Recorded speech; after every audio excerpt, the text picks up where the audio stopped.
Hi there, welcome back to Apatros Review. In this episode, Anatomy of a Psycho, directed by Boris Petrov in the year 1961. Hi there, welcome back to Apatros Review. I'm your host, Milo Sipka, and join me as I'm taking a ride through the wild world of science fiction action horror, one from a personal DVD collection. It's kind of raining outside a bit, so I'm doing this indoors.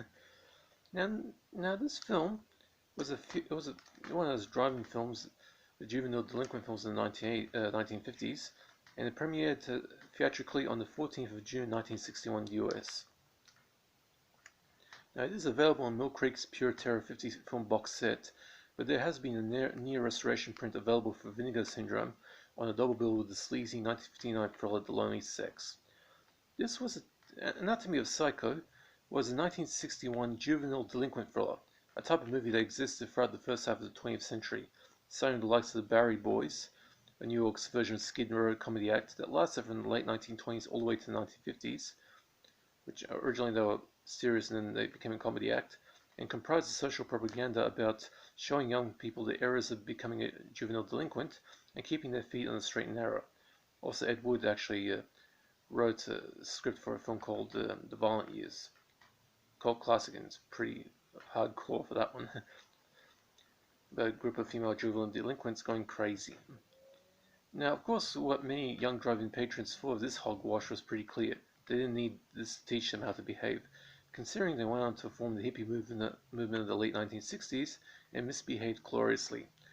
Anyway, the other thing about this particular bit of hogwash was that it was a cheap B-film driving fodder made just after Alfred Hitchcock's immortal proto-slasher named Psycho became legendary during its release in 1960, and to a lesser successful run, the British thriller Peeping Tom, a film that is just as good as Psycho was, often not as well received by the British press, who hounded director Michael Powell out of the directing profession.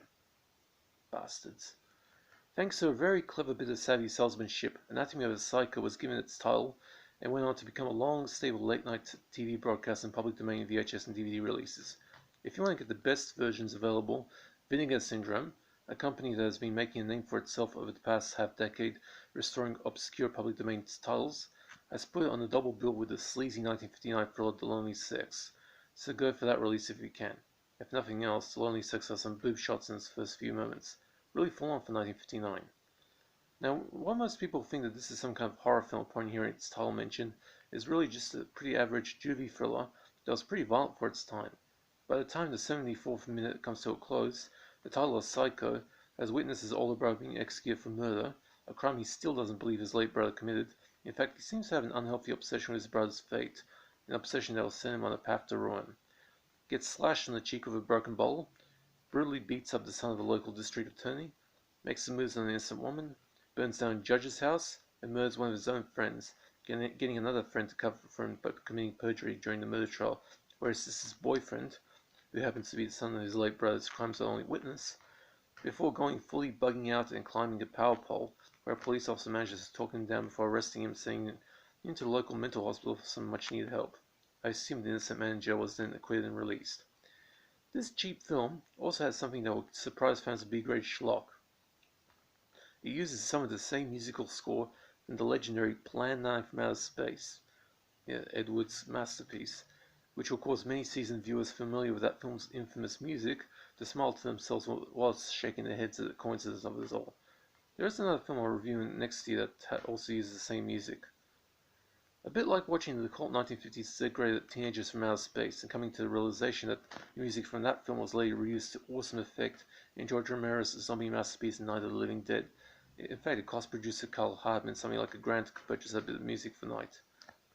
Now, so for a cheap driving juvie shocker, Anatomy of a Psycho is strictly average.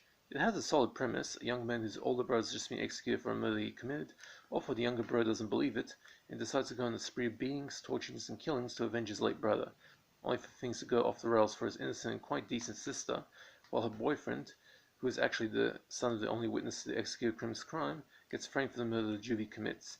But the story could have needed a lot more subtlety. What we get here is so lurid it feels like a sledgehammer to the groin in terms of moral message posting. Now for the gore. There's no gore, but a pretty gnarly scar on the juvie's face that changes its shape in different scenes. Now there's no nudity either, but if you bought the Vinegar Syndrome release, a double feature with The Lonely Sex, Play that second feature and you'll be rewarded with a very rare 1950s nude scene. Boobs, boobs, baby. Not to be a psycho lens squarely on the sea, a 4 out of 10. Strictly average driving juvie hokum. Okay, I hope you enjoyed that. Like I said, Naomi Psycho gets a C. Average. Now, I don't do requests, but if you want to know if a particular film in my collection, just hit me up in the comments and I'll answer. Now, this is my second last film review for the year. One more, and then there'll be basically the Spectrum 6 and the year in review for 2020. Kind of interesting. Now, by the way, next year, what I'm going to do, starting from New Year's Day next year, I'm going to do a little something called Public Domain Madness, or listed as PD Madness, where I basically review 13 public domain films. It will take me about a month to do it. 13 public domain films from various box sets. It'll be interesting. Some of the sludge I have to go through. I hope you enjoyed that. Take care, and that's it for this review.